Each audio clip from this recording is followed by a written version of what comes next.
everyone. This is update for November 11, 2022, day 261 of the war, end of the date update.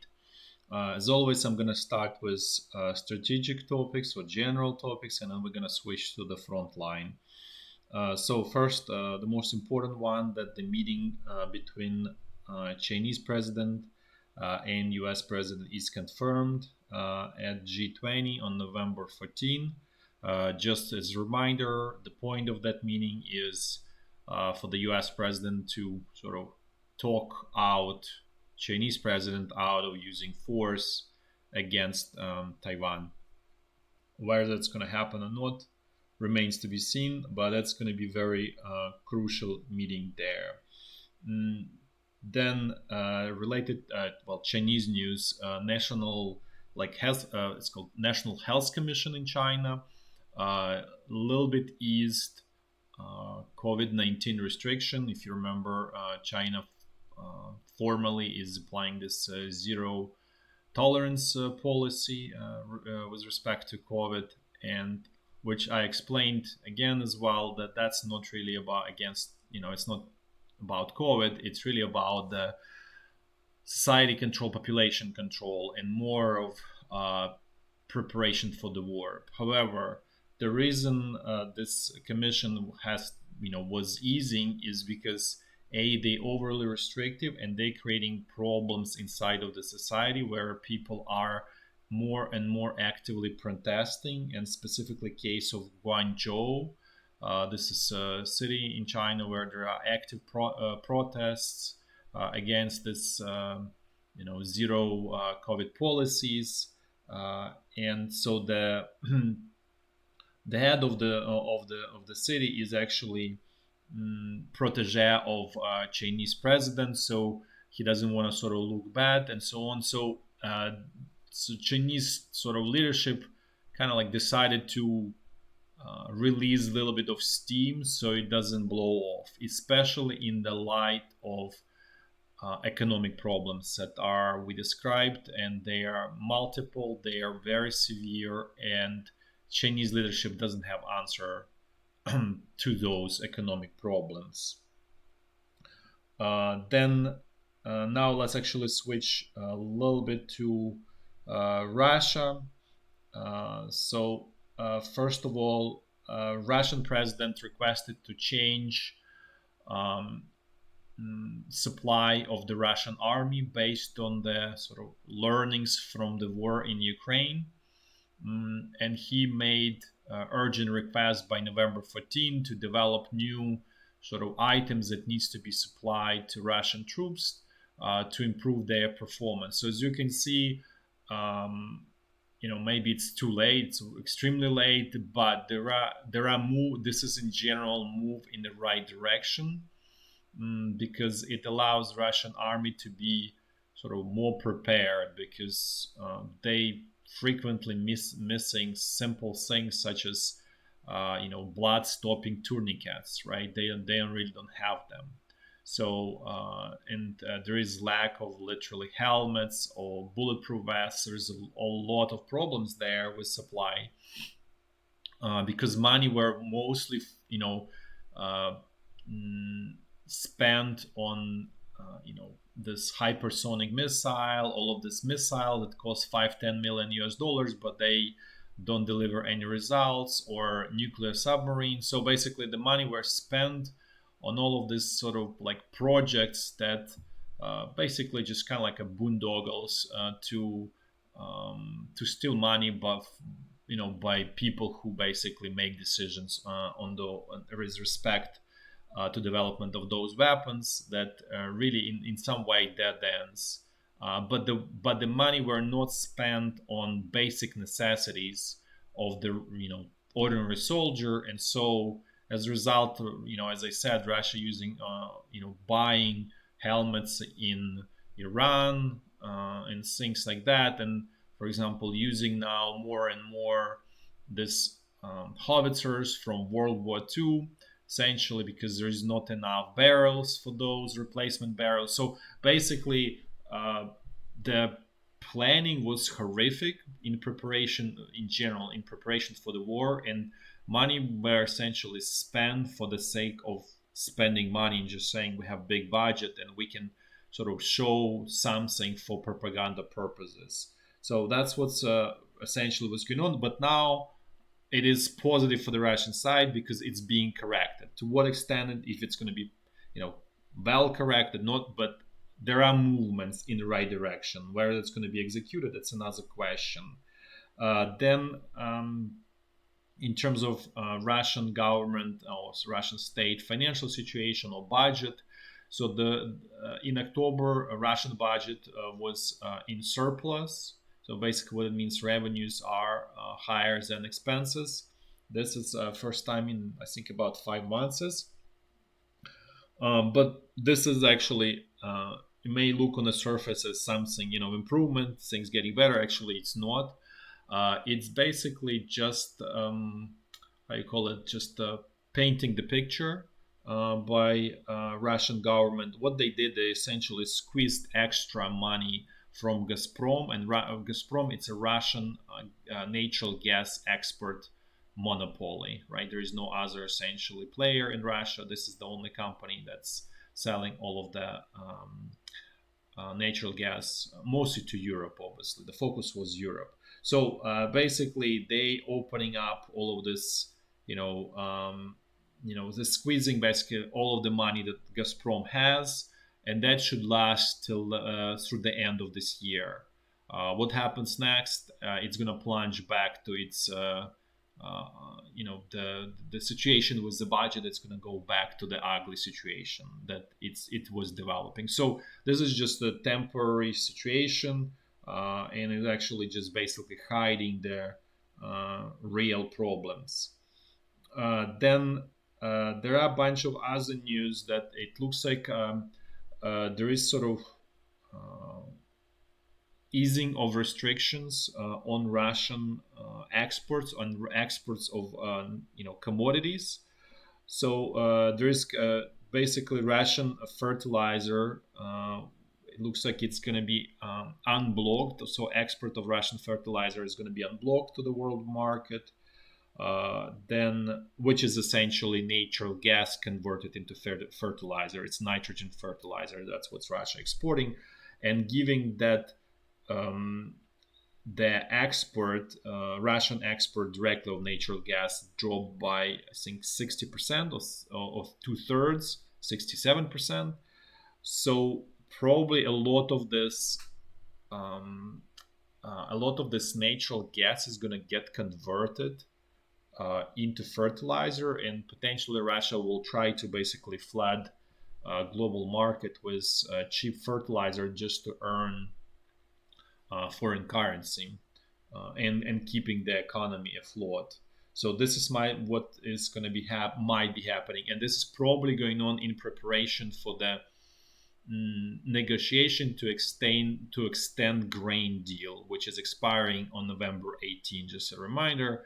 So basically, Russia was before saying like, okay, we're not going to let it extend unless we get economic gains out of it, which specifically was export of fertilizers and export, obviously, of Russian grain.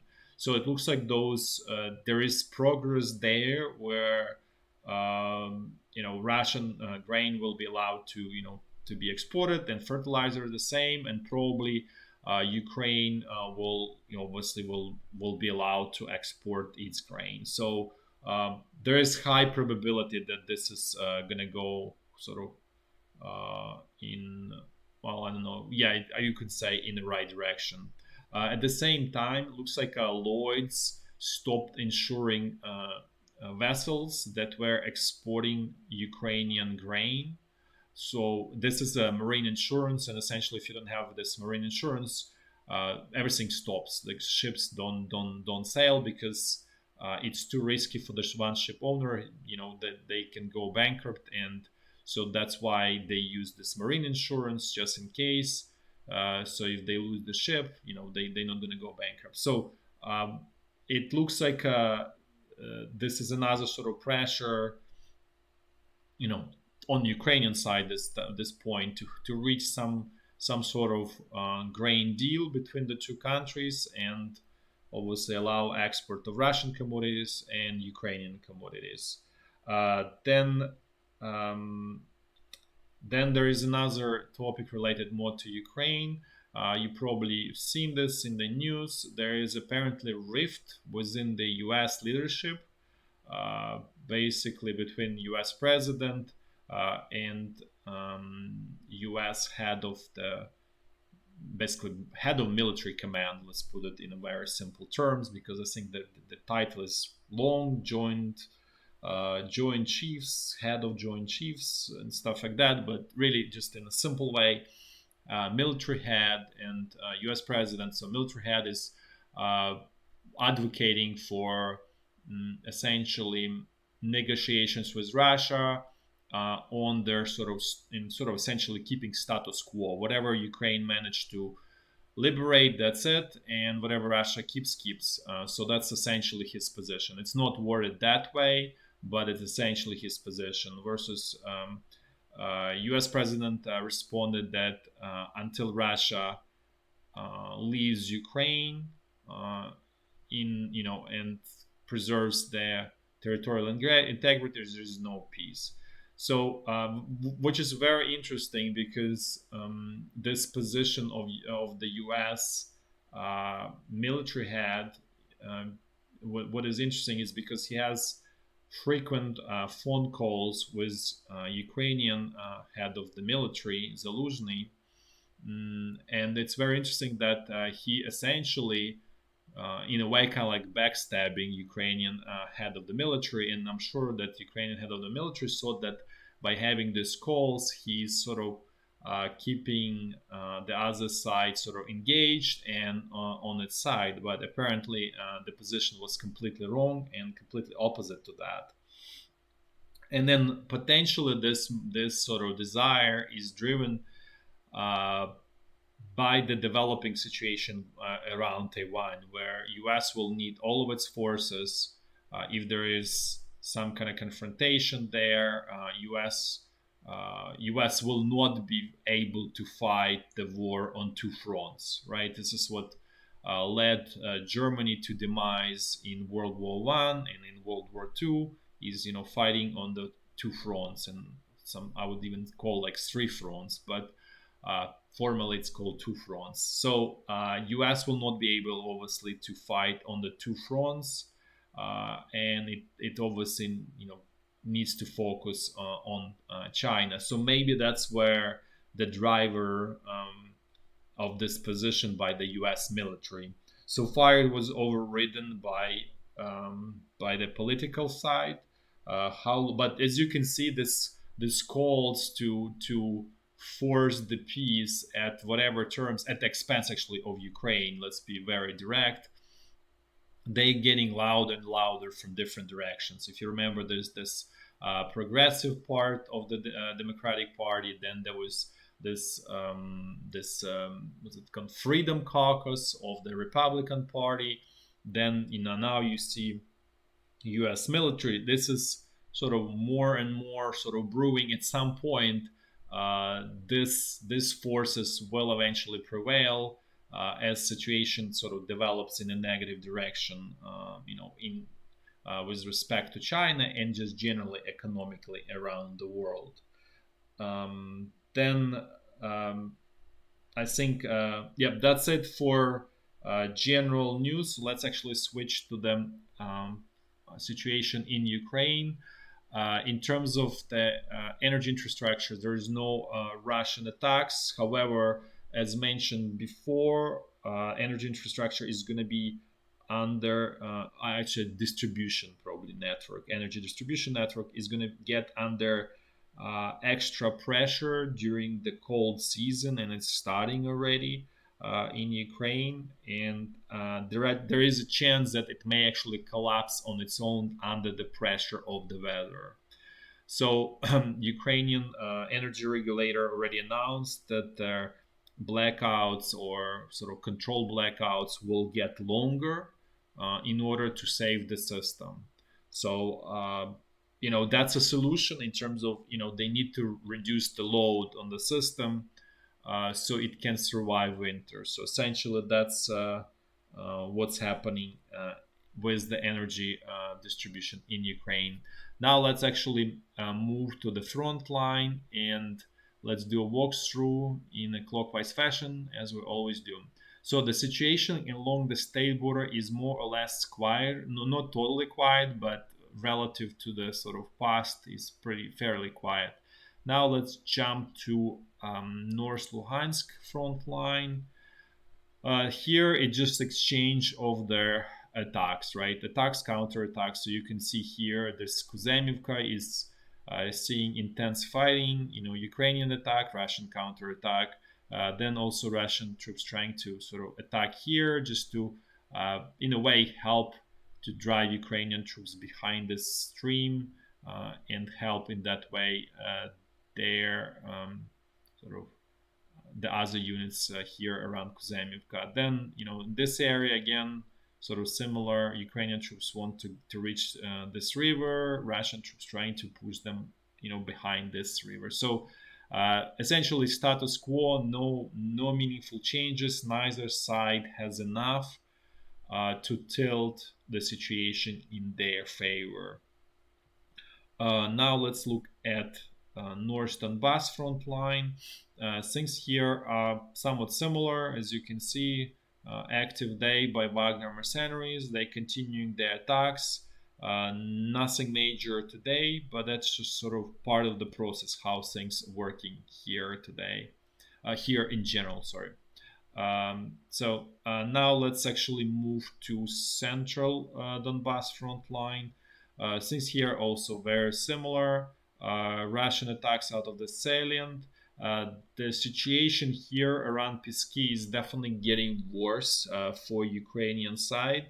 There are reports, and they sort of confirm reports, that the Russian troops captured a tiny village called Opytne, which is like right kind of like north, yeah, I guess I would say north of Pisky, essentially. So they basically, creating bigger and bigger crack in Ukrainian defenses, and essentially that opens up the road eventually to attack more towards sort of north, toward this Arlivka, and essentially create very untenable position for Ukrainian troops, sort of semi-encirclement and forced withdrawal from Avdiivka. That's the whole point of this attacks here, as you can imagine. And then Marinka is just really distraction, doesn't go anywhere, just essentially hitting the wall, but they keep Ukrainian troops here engaged. Russian side tries to do that. And then there are some renewed attacks in Pavlivka, where essentially Russian troops keep pretty much most of the village at this point, but as I mentioned before, it's just in a way kind of like, how to say, piece of like piece of fire or piece of hot coal in your hands that will burn your hands. Essentially, this is what this Pavlivka is. Now let's look at Zaporizhya front line. Things here are quiet, the same, but as I mentioned before, things probably will change here after Kherson bridgehead. So let's just kind of quickly look at this. The situation here is, as expected, Russian troops withdrew pretty much in order without any significant losses. There is some equipment left behind, but it's just like, broken and things like that. But essentially, the withdrawal was done, I would say, in a perfect way. They blew up the bridges after the withdrawal, and this bridge actually also blown up. So everything done in, I would say, given the whole situation, in a perfect way by the Russian side. So now all of these units are gonna get redeployed, and you can see there's a lot of, there's, significant number of units on both sides. By the way, Russian Minister of Defense said that this was 30,000. I would say it's probably not 30,000. It's something larger, probably 40,000 or more here concentrated. But nevertheless, all of these troops will, and let's just kind of look. Oh, this is sorry. Let's just look at this. So now this is gone, and they will be redeployed, right? So for these reasons, Ukrainian side will try to seek success either here, North Luhansk, which I would say at this point, in some way, not where Ukraine needs to go, and really the most sort of the biggest opportunity lies in attacking towards the sea, and basically splitting Russian, forces into two, right? Because if there is a split at this point, Crimea is essentially separated from the rest of the Russia, because the Crimean bridge was severely damaged. So essentially, you can trap all of the troops, here and in Crimea, if you get to the sea somewhere here. So that would be a really huge and disastrous situation for the Russian side. And so for that reason, I think we may see some activity now on this Zaporizhya front line that was essentially quiet before. Because, and then let's just kind of compare and contrast why, this area, North Luhansk, is uh, essentially not top priority. Because if Ukrainian troops simply squeeze, even like let's say they squeeze out Russian troops out of here, they go behind this Siversky Donetsk river, essentially doesn't achieve much for Ukraine. Was just, yes, there is liberation of the territory, but you open up yourself for potential flanking attacks. And so it's just really, and you're not really achieving beyond just squeezing Russian troops out of the territory, which is the worst approach, right? Squeezing troops is the most inefficient way to fight the war.